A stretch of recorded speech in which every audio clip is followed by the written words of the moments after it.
കൊളംബോയിൽ നടന്ന ആദ്യ ഏകദിനത്തിൽ ബംഗ്ലാദേശിനെതിരെ 77 റൺസിന്റെ തകർപ്പൻ ജയം നേടി ശ്രീലങ്ക.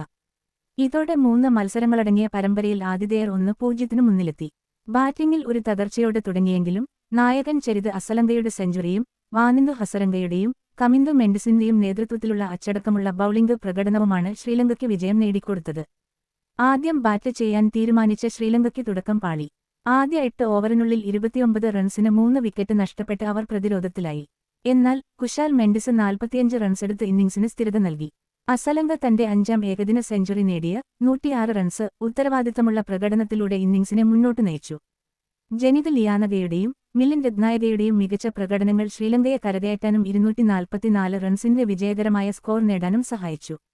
ബംഗ്ലാദേശ് ബൌളർമാർ മികച്ച പ്രകടനം കാഴ്ചവെച്ചു. തസ്കിൻ അഹമ്മദ് 4 വിക്കറ്റും തൻസിം ഹസൻ സാഹിബ് 3 വിക്കറ്റും വീഴ്ത്തി. ബംഗ്ലാദേശ് തങ്ങളുടെ ചേസ് ശക്തമായി തുടങ്ങി. അരങ്ങേറ്റക്കാരനായ പർവേസ് ഹുസൈൻ എമോണും തൻസിദ് ഹസനും ചേർന്ന് മികച്ച ഓപ്പണിംഗ് കൂട്ടുകെട്ടുണ്ടാക്കി. തൻസിദ് 51 പന്തിൽ നിന്ന് അർദ്ധ സെഞ്ചുറി നേടി 100 റൺസിന് 1 വിക്കറ്റ് എന്ന നിലയിൽ ബംഗ്ലാദേശ് അനായാസം മുന്നേറുകയായിരുന്നു. എന്നാൽ അവിടെ നിന്ന് അവർ തകരുകയായിരുന്നു. നജ്മുൽ ഷാൻഡോ റൺ ഔട്ടായതും 18ാം ഓവറിൽ ഹസരംഗയുടെ ഇരട്ട പ്രഹരവും ബംഗ്ലാദേശിന്റെ തകർച്ചയ്ക്ക് വഴിവെച്ചു. ലിറ്റൻ ദാസ് 0-ന് പുറത്തായി. തൻസിദിന്റെ പുറത്താകൽ അതിശയിപ്പിക്കുന്ന ഒരു ക്യാച്ചിലൂടെ കളിയുടെ ഗതി ശ്രീലങ്കയ്ക്ക് അനുകൂലമാക്കി മാറ്റി. കമിന്ദു മെൻഡിസ് ഒരു ഓവറിൽ 3 വിക്കറ്റ് വീഴ്ത്തി. അതിൽ നായകൻ മെഹിദി ഹസന്റെ വിക്കറ്റും ഉൾപ്പെടുന്നു. ബംഗ്ലാദേശിന് 5 റൺസ് നേടുന്നതിനിടെ 7 വിക്കറ്റുകൾ നഷ്ടമായി.